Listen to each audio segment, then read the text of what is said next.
voudrais vous parler du nouveau gouvernement, qui est vraiment une plaisanterie de mauvais goût. Je peux pas dire les choses autrement. C'est d'abord la récupération, le remix d'un nombre énorme de gens qui sont de Renaissance ou assimilés, des macronistes, qui ont déjà prouvé leur incapacité. Je pense notamment à Elisabeth Borne, qui fut alias Madame 49.3, qui se retrouve bombardée ministre de l'Éducation nationale, de l'enseignement supérieur et de la recherche. Rien que ça. Et puis à côté de ça, on a on a Gérard Darmanin et Bruno Retailleau, Darmanin qui passe à la justice et Retailleau qui reste à l'intérieur. Ah ben avec ça, on va déjà s'amuser. Et puis on voit un nouveau venu, cheval de retour aussi, c'est Manuel Valls. Les Espagnols n'en ont pas voulu, et ben on nous l'impose. Je dis on nous l'impose parce que Manuel Valls n'a plus depuis longtemps de mandat à l'intérieur de ce pays. Et puis on retrouve, comme d'habitude, un gouvernement qui s'étire en longueur et qui a très mal commencé. Parce que Bayrou, qu'est-ce qu'il a commencé par faire? Alors que nos compatriotes mahorais étaient dans la merde jusqu'au cou, eh bien c'est de prendre un avion ministériel, du GLAM, de filer à Pau pour présider un conseil municipal et d'annoncer qu'il avait fait faire voter une loi qui revenait sur l'interdiction de cumul des mandats. Voilà le gouvernement qu'on a. Alors on voit aussi les titres. Mais avant, quelques petites mentions. On a un Barrot qui reste ministre des Affaires étrangères, alors qu'il a mis quelques minutes à démolir plusieurs dizaines d'années de bonnes relations avec le Sénégal, qui durait depuis l'indépendance du Sénégal. Et puis, on voit aussi cette espèce de manie qu'on a constatée depuis longtemps, de nommer des gens ministres avec des titres à rallonge. Alors on a un ministre de l'économie, des finances, de la souveraineté industrielle et numérique. Alors la souveraineté, chaque fois que vous voyez le mot souveraineté, c'est un foutage de gueule, parce que bien évidemment, tant qu'on sera dans l'Europe, tant qu'on sera dans l'UE, il n'y aura pas de souveraineté. On voit un ministre de l'Agriculture et de la Souveraineté alimentaire, encore une fois la souveraineté, Annie Genevard, inconnu au bataillon. On voit un ministre de l'Action publique, de la fonction publique et de la simplification. C'est quoi la simplification? J'en sais rien, vous non plus.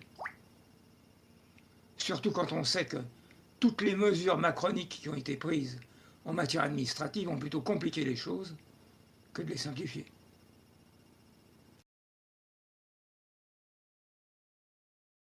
On a donc, avec la ministre de l'Éducation, on voit quelqu'un qui, une fois de plus, sera au garde à vous, le petit doigt sur la couture de sa jupe de polytechnicienne,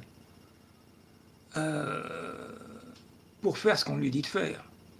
Et si dans l'ancien gouvernement, on avait quelqu'un à l'Éducation nationale qui commençait à remettre en cause les dérives de la théorie du genre, etc., on peut être sûr, maintenant, que cette politique va être poussée au maximum pour qu'on embrigade nos gosses dans les trucs les plus dégueulasses possibles.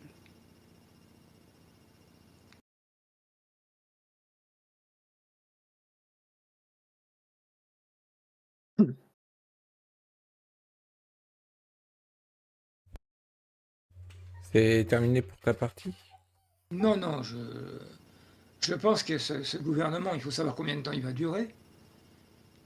Ce qui est curieux, c'est que le RN ne veut pas le censurer tout de suite, une fois de plus trahissant ses électeurs. Mais est-ce que c'est si surprenant? On va voir quelle durée il a. Mais c'est vraiment un cauchemar. C'est le refus par Macron de vouloir écouter le peuple qui en a marre de sa politique dans tous les domaines. Et je pense qu'on va avoir un sacré boulot à partir de là. Il est déjà question, en cas de censure, de l'utilisation par Macron, en violation de l'esprit de la Constitution, hélas pas du texte, de l'article 16. Alors ce qu'il faut espérer, c'est qu'il va lui arriver la même chose que le président de la République de Corée du Sud, et qu'il va se faire virer. Peux-tu rappeler les termes exacts de l'article 16, justement, parce qu'il y a peut-être des gens qui ne savent pas à quoi correspond cet article. L'article 16 exige la consultation des présidents de l'Assemblée, et donc d'en tenir compte, et que les institutions de la République ne puissent plus fonctionner. On a eu ça une fois avec la rébellion des généraux en Algérie,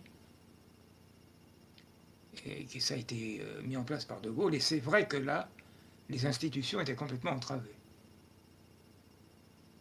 Et maintenant, il suffit d'une chose, c'est que Macron applique non pas la lettre, mais l'esprit de la Constitution, et étant totalement désavoué, démissionne pour débloquer la situation.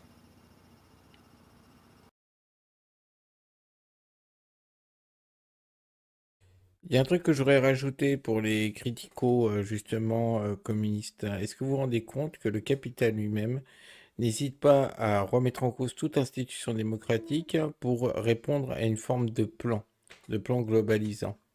Donc j'aimerais bien que un certain nombre de gens qui viennent justement de la droite se rendent compte à quel point il est absurde, il est idiot aujourd'hui de penser que l'union du capital qui se fait actuellement ne va pas détruire l'intégralité de leur liberté individuelle. Et ça a déjà commencé.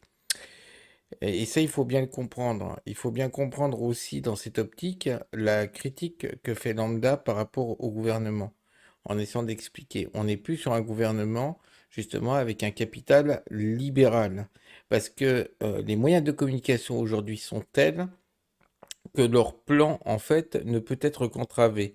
Or, ils ne toléreront pas bien longtemps, d'ailleurs, ils ne le tolèrent plus que leur plan soit entravé. C'est-à-dire que Et qu'à comme regarder la Roumanie et ce qui voilà, est en train de se passer en Allemagne. comme vous, en tant que personne, vous avez la possibilité d'atteindre les gens. Alors, bien évidemment, on n'est que 11 spectateurs, pas atteindre tellement, mais l'UPR atteint plus de gens, etc., etc. Donc, en fait, j'aimerais que vous réfléchissiez que vous avez des moyens d'expression augmentés. Voilà pourquoi on veut vous les briser, en fait. Le but, c'est de briser les moyens d'expression. Parce que quand il s'agissait d'éditer une feuille de chou qui allait toucher 10 personnes, un maximum, là, on pouvait vous garantir sur le papier la liberté d'expression. Ce n'est aucun problème. Donc, c'était eux qui possédaient les médias. Je continue de te laisser la parole, papa. Je crois qu'il n'y a plus grand-chose à dire sur le gouvernement actuel. Sinon qu'il faut être très attentif à ce qui se passe, prêt à réagir,